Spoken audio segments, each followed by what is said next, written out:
Today, we are tackling what's probably the single biggest barrier for anyone thinking about tiny house living: radical minimization. We're going to try and turn this huge, overwhelming idea of downsizing into, well, a manageable plan. That's the goal. We've gathered a bunch of resources, looking at the philosophy behind it, some pretty startling statistics, and actual step-by-step guides people use. We want to synthesize all that into a kind of toolkit for you. Because this purge, it's both physical and emotional, and it's really the toughest part of going tiny. It really is. And the scale, it's just immense. Like, most people say decluttering, they mean tidying a drawer. But the sources we looked at, they say the average U.S. household has something like 300,000 possessions? Yeah, 300,000. It's almost hard to picture. But here's the stat that really reframes the whole cost of clutter.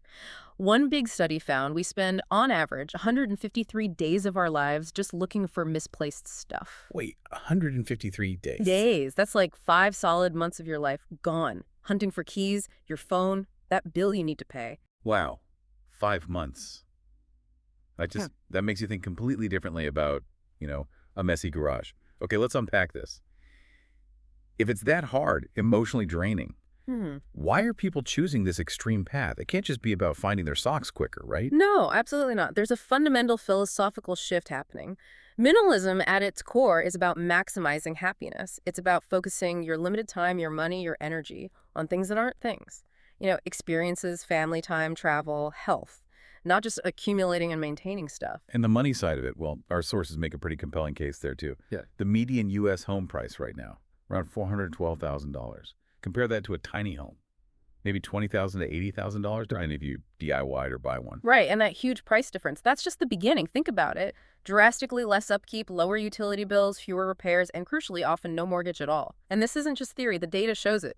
55% of tiny house owners actually have more savings than the average American. And if the financial aspect isn't enough, the environmental impact is pretty huge, too. Like, the average U.S. home uses around 889 kilowatt hours of electricity a month. A tiny home. Maybe 85 kilowatt hours. And the carbon footprint difference is just massive. 28,000 pounds of CO2 per year for a typical house versus maybe 2,000 pounds for a tiny one. It's a powerful argument, but it's important to note the sources are clear. This lifestyle involves real sacrifice. It's not for everyone. You have to be okay with being a bit of a nonconformist, stepping outside the usual expectations. Definitely. And the sacrifices are tangible, too. Yeah. You're likely giving up stuff we take for granted: dishwashers, maybe a clothes dryer, big comfy king-size beds, walk-in closets. Sometimes even indoor plumbing, depending on the setup. And things like having people over, that becomes a whole different challenge. Right. And we can't ignore the practical hurdles either. Zoning laws often haven't caught up, so just finding a legal place to put your tiny house can be tough. Plus, if you have hobbies or work that needs a lot of space or specific gear, like, building model airplanes or collecting large instruments, it might just not be practical. Okay, so let's say someone's listening and this philosophy, this idea really clicks with them. How do they figure out if they can actually handle the reality of such a radical change? Right. Before you jump in, you have to get that downsizing isn't just physical. It's fundamentally an emotional marathon. That's what all the sources emphasize. What really slows people down isn't sorting boxes. It's confronting the memories tied to every single object. That sounds like the really tough part. How do you prepare for that emotional weight? Well, you need a strategy. Experts suggest trying to consciously separate your identity from your things. The memory is in you, not in the object itself. A practical tip some people use is the sentimental review. Take a good photo of the item, maybe write down the memory it brings up, and then give yourself permission to let the physical thing go. You've kept the memory, ditch the clutter. That's a smart approach. Honoring the memory, but releasing the object. So once you've got that mindset sorted, the sources say, try before you buy. You need a trial run. Exactly. One way is gradual reduction. Don't go from a mansion to a tiny house overnight. Maybe move from a big house to a smaller one, then an apartment. See, stuff tends to expand to fill whatever space you give it. So shrinking your space forces you to curb accumulation. That makes sense. But I wonder, does that really stop you accumulating, or do you just end up with a storage unit full of the overflow? That's a fair point. And yeah, that's a risk. The idea is that successful downsizers use it as training. It forces you to see what you actually use and need. Another more intense approach is the trial run.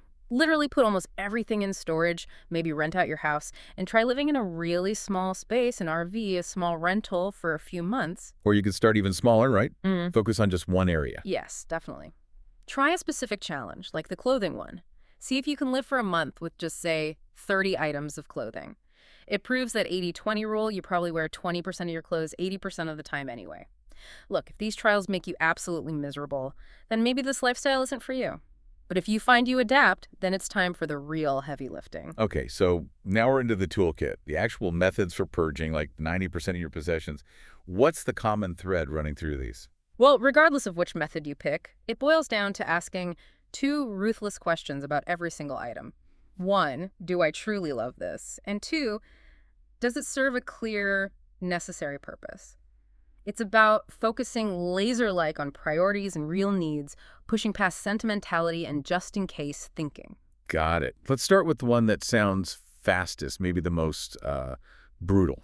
Okay, that would be the packing party. It's an idea from the minimalists. It's quick and, yeah, pretty brutal. You literally pack everything you own, every single thing. Books, clothes, kitchen gadgets, everything, as if you're actually moving. Maybe make it fun, get friends over, order pizza. Okay, fun one. Then over the next few weeks, say 21 days, you only unpack the items you genuinely need to use. If you need a coffee mug, you unpack one. Need a specific shirt, unpack it. Everything's still sitting in those boxes after 3 weeks. Clearly you didn't need it. It goes. Donate it, sell it, trash it. Done. Wow. Okay. That's decisive. Now, contrast that with the method that seems more focused on, like, emotional processing, the KonMari method. Right. KonMari takes way more time and emotional energy, but it provides that sense of closure. Instead of going room by room, you tackle things by category. All your clothes first, then our books, then papers, then Komano, which is miscellaneous stuff, and finally, the really tough sentimental items. And the key question is different too, isn't it? Yes, you physically hold each item and ask yourself, does this spark joy? If the answer isn't a clear yes, you thank the item for its service, acknowledging its past purpose, and then you let it go. It's much more mindful, much more deliberate. Okay, so we have the super fast packing party, the slower emotional KonMari. Yeah. What about people who just feel totally overwhelmed by either of those? For them, there's the gradual approach. It's much less intimidating. You could simply commit to getting rid of one item every single day. Start easy, a broken pen, a chipped plate. Build momentum, then tackle slightly harder things. Or you could focus on one small space at a time, just clear out one drawer this week, then one shelf next week. Seeing that immediate, contained progress can be really motivating. So the sources basically frame it as a choice. Do you prioritize speed, like the packing party, or emotional closure, like KonMari?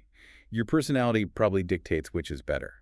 But, crucially, whichever method you pick, there's something you have to do right after, or maybe even during. Absolutely critical. You have to stop the inflow immediately. All that hard work is completely wasted if you just keep bringing new stuff in. So before you buy anything, even a small thing, you have to train yourself to ask, will I actually have room for this in the tiny house? And you have to get tough about refusing free stuff, promotional pens, free t-shirts, conference swag. Every single new item is potential future clutter. It undermines the whole effort. Right, stop the leak before you bail the boat. Okay, let's look at some real people who actually did this. How did they handle things like, say, huge collections? That's where the rubber meets the road. Yeah, let's take Andrew Odom from Tiny R Evolution. Before going tiny, this guy was a serious collector. He had a big TV, sure, but also over 3,000 CDs, like 1,000 DVDs, and nearly 100 pairs of Nike sneakers. That's a lot of identity tied up in stuff. Wow, okay, 3,000 CDs and 1,000 DVDs. How did he even start tackling that? Well, digitization was key for the media. He ripped essential music and movies onto a hard drive, embraced streaming, and then sold off the physical discs. For the sneakers, and this is cool, he donated the huge collection to Soul for Souls, a charity that repurposes shoes. But the real game changer for his wardrobe was using Project 333. Project 333. Remind us what that is exactly. Yeah, it's a minimalist fashion challenge. You commit to dressing using only 33 items for 3 months straight. That includes clothes, shoes, accessories, outerwear. By forcing himself into that strict rotation, it fundamentally shifted how he thought about clothes and how many he actually needed. 33 items for 3 months. That takes discipline. Okay, what about someone driven more by, say, the financial side of things? Tammy Strobel is a great example there. For her, the big stressor was debt. So she sat down, clarified her priorities, needs versus wants, and then systematically started cutting back. Sold a car, moved from a 2-bedroom place to a 1-bedroom, eventually ending up in a 400-square-foot home. Her commitment was so intense, she actually completed the 100 thing challenge. The 100-thing challenge. How does that involve? Sounds pretty extreme. It is. It's a challenge to live with only 100 personal possessions for an entire year. And Tammy didn't just meet the goal. She apparently got down to just 72 personal items. 72. That's incredibly minimal. Is that number like a realistic target for most people aiming for tiny living, or is it more of an aspirational edge case? Yeah, that's a really important question. The sources definitely position 72 as an extreme benchmark, not the standard goal. Most people living happily in tiny homes seem to land somewhere in the 300 to 500 item range. For perspective, Rob Greenfield, another well-known minimalist, actually kept a list. He had around 400 possessions in his tiny house. Later, when traveling super light, he cut it down to 111. So those numbers, 300 to 500, might feel more achievable for most people. Okay, that makes sense. So once you've done the massive purge, you've gotten down to your core essentials. The next challenge is making everything work efficiently in that tiny footprint. Exactly. And this is where clever design and new habits come in. First, big rule. Right. The digitization rule needs to be applied ruthlessly. You just can't have a huge physical library in a tiny house, especially one on wheels. And that's not just about the space it takes up. Right. Precisely. Weight is a huge factor. If your tiny home is on a trailer, you've got strict weight limits for road safety, often under 10,000 or 14,000 pounds. Books are heavy. A big bookshelf or filing cabinet could easily push you over the limit. So digitizing books, photos, important documents using e-readers, cloud storage, hard drives, it becomes a practical necessity. Okay, digitize everything possible. What's next? Everything needs to pull double duty. Yes, multi-use is key. You have to constantly look for items that can serve multiple purposes. Think furniture with built-in storage ottomans that hold blankets, bed frames with drawers underneath. One source mentioned a custom seat on wheels, about 3 by 2 feet, that worked as seating, storage, and extra kitchen counter space. Smart. And you can also effectively increase your space without actually adding square footage. Right, by embracing the outdoors. If you have a porch, a deck, even just a small yard, use it. Set up an outdoor dining area, maybe an outdoor shower if the climate allows. It can feel like you've doubled your living space, especially in good weather. And finally, leaning on community. Yeah, leverage your community. This is kind of a philosophical shift, too, towards interdependence. Don't automatically buy something you'll only use once a year, like a specific power tool or a giant turkey roaster. Maybe borrow it from a neighbor. Share things like sugar, maybe a phone charger if someone's visiting. It reduces individual ownership and builds connections. Okay, wrapping this section up, you've sorted, you've digitized, you've embraced multi-use, but you still have a pile of stuff to actually get rid of. The sources say, become a salesperson. Exactly. Selling your unwanted stuff is the best way to get it out of your house and maybe recoup some cash. Use local platforms like Craigslist, Facebook Marketplace, or those local buy nothing or trade groups. They often avoid shipping hassles and fees. Oh, and a neat practical tip from one tiny homeowner. If you do a garage sale, get a simple square reader for your phone. Being able to take cards makes a surprising difference. And whatever doesn't sell, donate it quickly. Don't let it linger. So this whole journey, it's obviously huge, it's emotional, it's challenging. But the good news from our sources is that there are structured, proven ways to do it. I think the key takeaway for you, the listener, is don't get stuck just researching forever.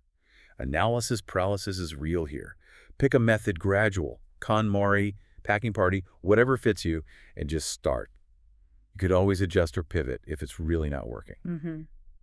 And if we zoom out, connect this back to the bigger picture, Cool. what does all this effort, this simplicity actually give you? Tammy Strobel put it really well. She talked about the freedom gained from the purging.